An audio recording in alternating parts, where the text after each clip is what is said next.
आप सबों को मेरा जय मसीह की। और मैं बड़ी खुश हूँ कि मैं फिर से आपके सामने हाजिर हो सकती हूँ। I want to wish all my viewers a very happy Sabbath and good evening to all my viewers. It's good to be here back on my channel and be with the new message for today. And before we go into our message, let's pray. Our Father in heaven, once again, we are so privileged that we can come to your throne of mercy. You have blessed us the whole day. We come to you at the evening. We want to submit ourselves, especially the message that I have prepared. Help me to speak through the power of the Holy Spirit, so that each word that I speak is going to help my viewers, and they will be able to pass on to their friends and well-wishers. We pray for each person who's going to watch this video. For I ask these few blessings in Jesus' name. Amen. जैसे कि मैंने कहा कि नया संदेश है मेरा, और मैं जो हूँ इसमें बता रही हूँ कि किस तरीके से हम लोग जो है इसको मैंने तैयार किया है।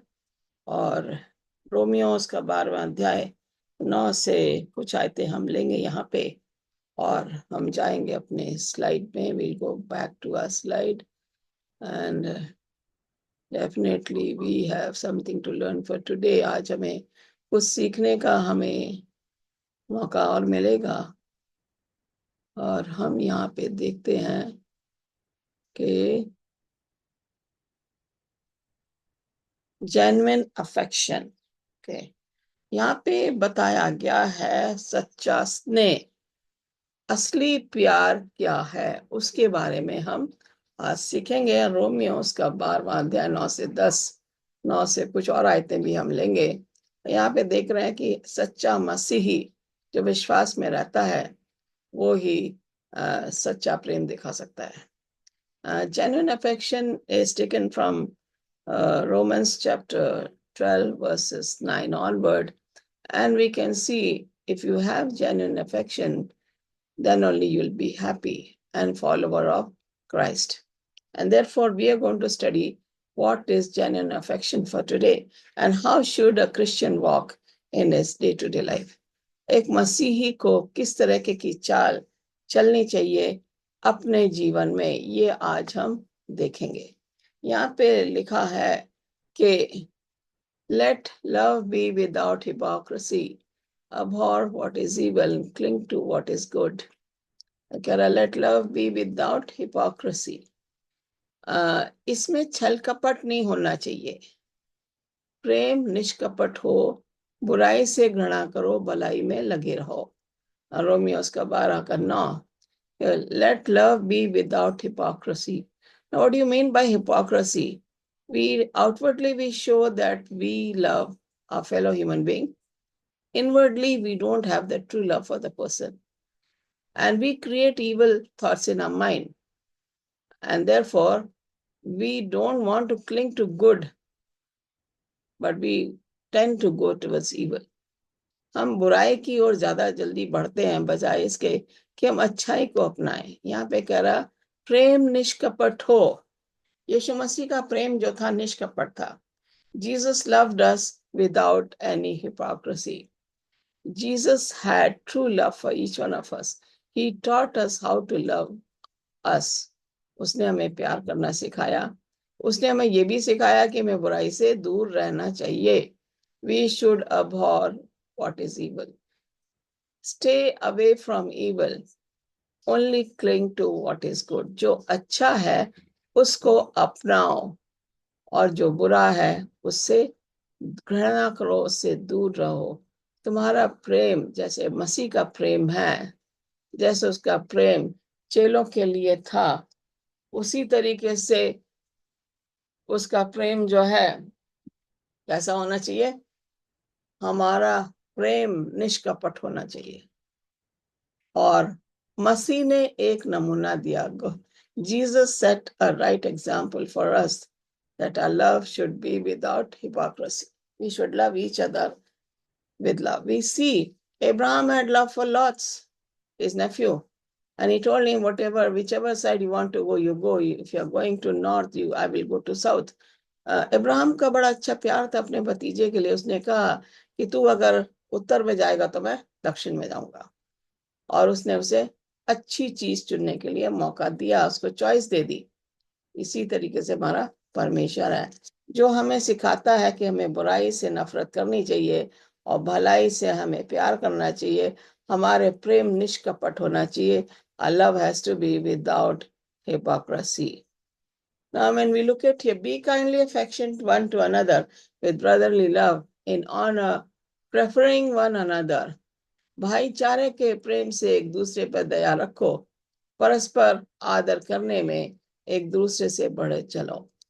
हम देखते हैं कि यूसुफ के भाई उसको नफरत करते थे, क्योंकि वो उसको ड्रीमर बोलते थे, उधर स्वप्न देखने वाला बोलते थे। लेकिन जब यूसुफ को मौका मिला तो उसने अपना प्यार, सच्चा प्यार इन भाइयों पे डाला।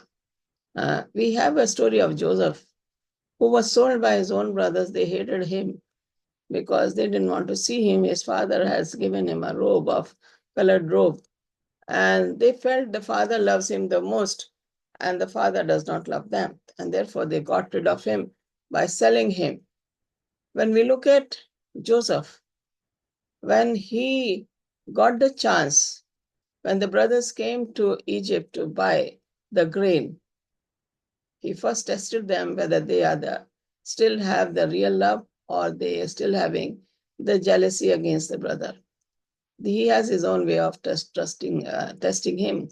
And then he realizes that they are really feeling bad. And he shows his true love for them. Yusuf अपना सच्चा प्यार अपने भाइयों पे दिखाता और कहता है, अपने पिता की मृत्यु के बाद भी यूसुफ कहता कि मैं तुम्हारी देखभाल करूंगा। परमेश्वर ने मुझे इसलिए यहाँ पे लाया ताकि मैं तुम्हारी देखभाल कर सकूं। ये भाई सोच रहे थे कि पिता मर गया है, अब ये हमारी देखभाल नहीं करेगा, ये हमसे बदला लेगा। Even though brothers thought that after the death of Jacob, that Joseph is going to take revenge from all these brothers, except Benjamin. But Joseph clearly told them, I will take care of you. God has sent me here for this time so that I can nurture you, I can take care of you, all your needs that you require. That's why God brought me here. He did not show any hatred towards his brothers once they were in Egypt. उसने उसके भाइयों को देखा उसने और उनको सच्चा प्यार उसने दिखाया। उसने कहा, पिता की मृत्यु के बाद भी मैं तुम्हारी देखभाल करता रहूंगा। परमेश्वर ने मुझे इसीलिए यहाँ पे भेजा है। Never be lacking in zeal, but keep your spiritual fervor, serving the Lord. It is taken from Romans 11. प्रयत्न करने में आलसी ना हो, आत्मिक उन्माद में भरे रहो, प्रभु की सेवा करते रहो। So never be lacking in, प्रयत्न करने में आलसी ना हो। Sometimes, we say, oh, we become lazy. आत्मिक उन्माद में भरे रहो. We should be full of energy. प्रभु की सेवा में करते रहो. Now, our work is God wants us to serve Him with a full zeal, wholeheartedly, and not to be lazy in any time when we are serving God. We need to serve God every moment of our life. And therefore it says, keep on serving God and not to be lazy. आलसी ना हो, परमेश्वर की सेवा में लगे रहो और आत्मिक उन्माद से भरे रहो। हम यहाँ देखते हैं कि अगर फिर हम जाएंगे इब्राहिम के पास, वो परमेश्वर की सेवा में लगा रहा, उसने आलसपन नहीं दिखाया। हम देखते हैं एलीशा, जो परमेश्वर की सेवा में लगा रहा। एलिया जो उसको आसमान पर उठा लिया गया था, उसने कभी किसी काम में देरी नहीं करी और वह स्कूल ऑफ प्रॉफिट्स भी चलाता था। Elisha was running the school of prophets, and therefore he was full of zeal, full of energy, not lazing out, but serving the Lord God. Whatever he was serving, pray, getting messages from God. He was doing the healing also. He was doing every possible thing, serving those students in the school of prophets. And there we see him never lacking in anything because God was blessing him. जब हम उन्माद से भर जाते हैं, परमेश्वर हमें आशीष देता है। वो कहता है कि आलसी ना बनो, बल्कि परमेश्वर की सेवा करते रहो।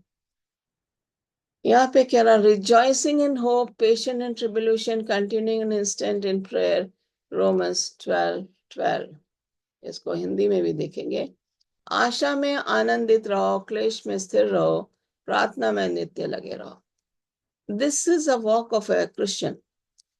What we have to do, rejoicing in hope. आशा में हमें खुशी मनानी चाहिए। जब हमारे ऊपर परिस्थिति गलत हो जाए या परेशानी आ जाए, तो हमें धीरज रखने की जरूरत है। और फिर जब हम धीरज रखेंगे तो हम प्रार्थना भी करते रहेंगे। हमारे को प्रार्थना करना बहुत जरूरी है। आशा में आनंदित रहें।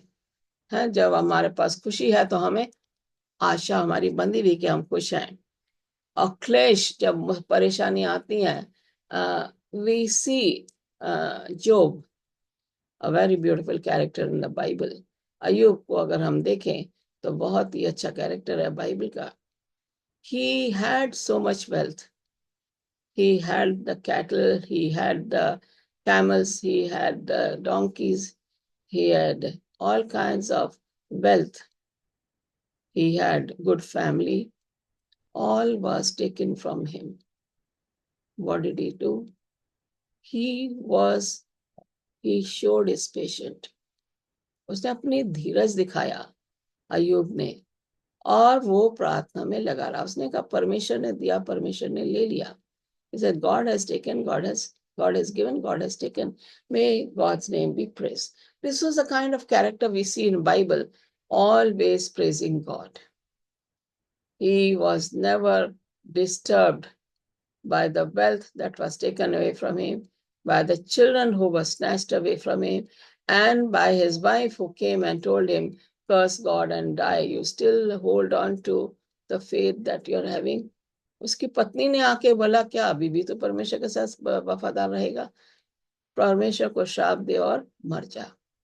वो घबराया नहीं। उसको बच्चे उससे ले लिए, उसकी गाय बैल, ये ऊंट और गधे और बैल और जितना भी था उसका लाइफ स्टॉक, वो सब ले लिया शैतान ने। उसने कहा परमेश्वर की महिमा हो, let God's name be praised. He continued praying.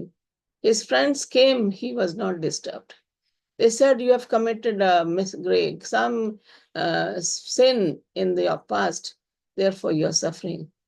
He did not become perturbed. वो परेशान नहीं हुआ जब उसके दोस्तों ने कहा, तो ये ऐसा पुराना तूने का ऐसा कहा पाप किया होगा जिसकी वजह से तुझे ये परेशानी हो रही है। उसने परमेश्वर का नाम लेता रहा, परमेश्वर को महिमा देता रहा, और वो कभी भी घबराया नहीं, परेशान नहीं हुआ। उसे मालूम था परमेश्वर उसकी सुधि ले रहा है, वो परमेश्वर के साथ बना रहेगा। This is the kind of walk that we need to have when we think about God. When we look at here, share with God's people who are in need, practice hospitality. पवित्र लोगों को जो कुछ अवश्य हो उसमें उनकी सहायता करो, पहुनाई करने में लगे रहो। हम देखते हैं अब्राहम को, जब उसके घर में वो स्वर्गदूत आए आदमी के वेश में, और वो उसको देखना मांग रहे थे। वो बाहर अपने पेड़ के नीचे बैठा हुआ था, और उसने जैसे देखा इनको आते हुए, वो भागा भागा जाता है और जाके जो है उनको अपने पास घर लेकर आता है, और उनके पैर धोता है, और उनके लिए खाना बनवाता है। ये कह रहा, share with God's people who are need. ये लोग थके हारे आए जैसे कि अब्राहम ने सोचा, और इन लोगों को दोपहर का समय होगा मैं सोचती हूँ, तो इनको पानी की भी जरूरत थी, इनको खाने की भी जरूरत थी। और उसने क्या करा, पहुनाई। जैसे हम दूसरे लोगों की सेवा करते हैं जब कोई हमारे घर में आ जाता है, इसने वही किया।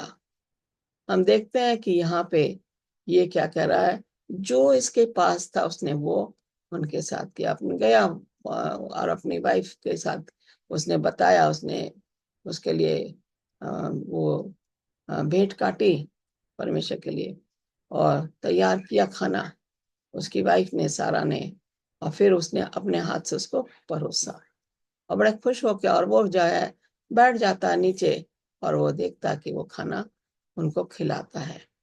जब हम किसी की सेवा करते हैं या जब कोई हमारे घर में आ जाता है तो हमारे मन में कुड़कुड़ाहट नहीं होनी चाहिए। We should not be grumbling when anyone comes to our house, and if we give a glass of water or some drink, especially in the summertime, the person is going to bless you.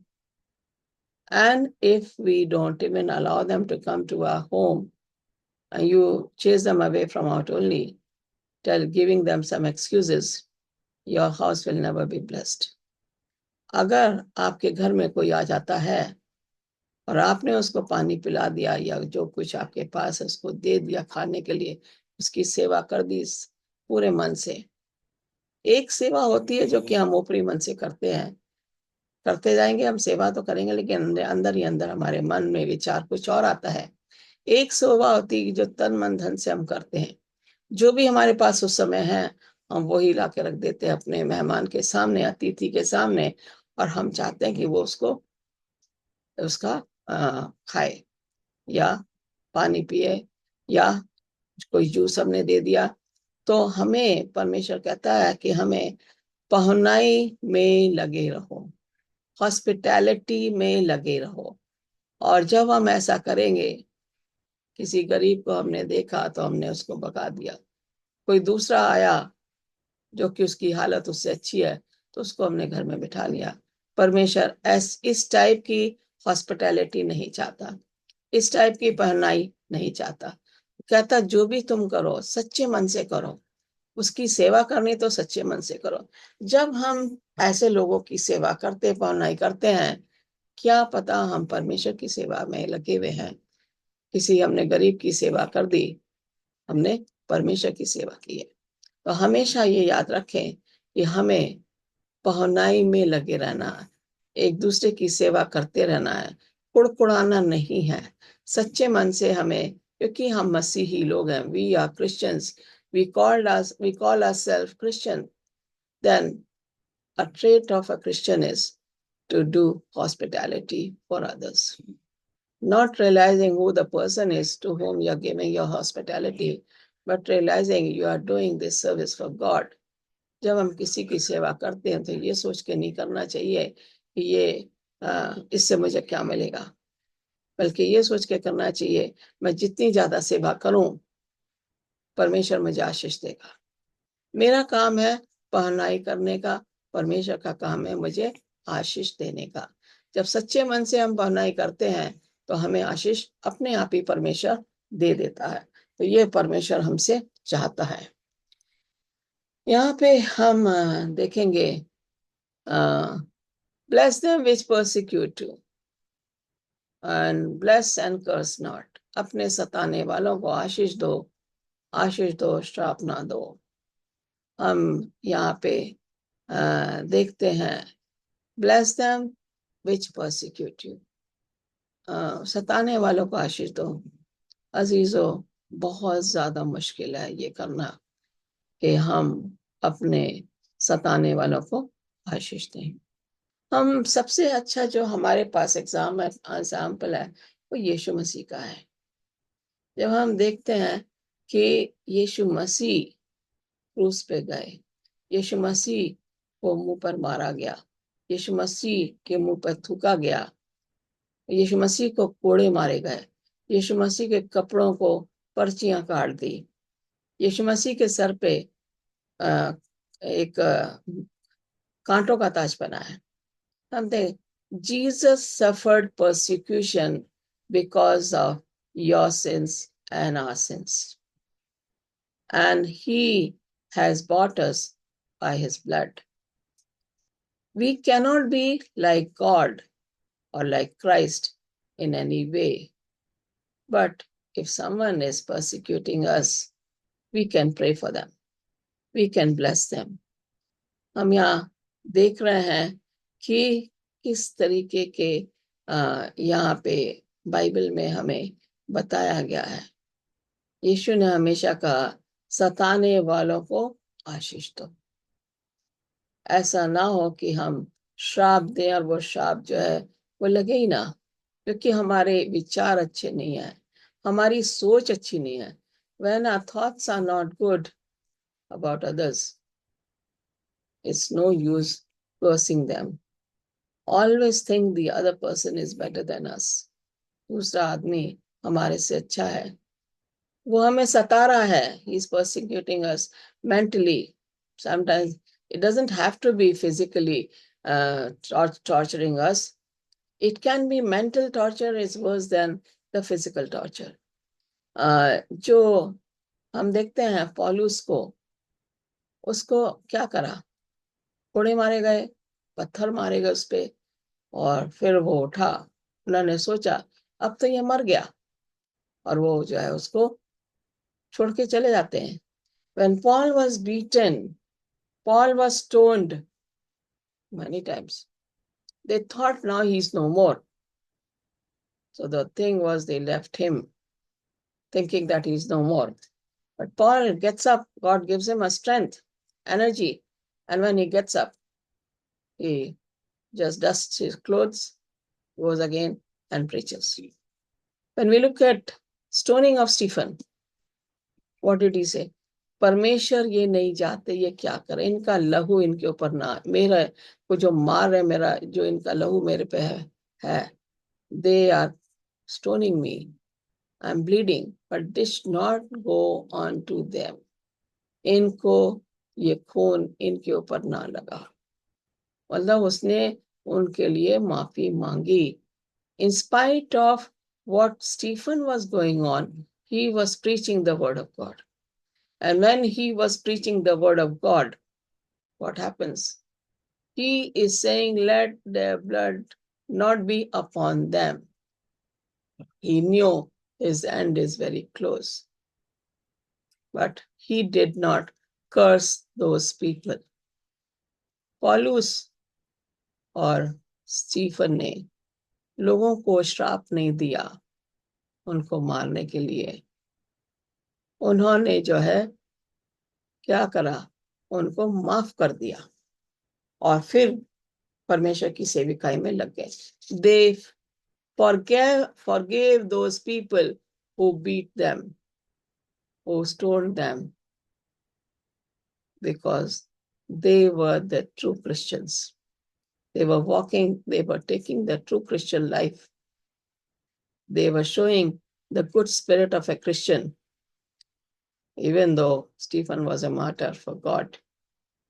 But he did not curse those people who were stoning him.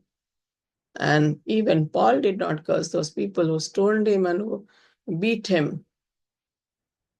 And this is what God wants us to do. परमेश्वर चाहता है कि हम, यीशु मसीह ने किसी को श्राप नहीं दिया, उनको सताया गया लेकिन उन्हें श्राप नहीं दिया। He was beaten, he was persecuted, he was mentally tortured, all kinds of things they did with Jesus Christ. He did not curse them. He said, Father, forgive them, they do not know what they do. हे पिता, इनको क्षमा कर, क्योंकि ये जान नहीं रहे हैं कि ये क्या कर रहे हैं। ऐसा नेचर हमारे लिए बहुत मुश्किल है। It's very hard to adopt such nature in ourselves. A person who is a true Christian can only adopt this kind of behavior. And let's be like Christ. Let's take the example of Christ.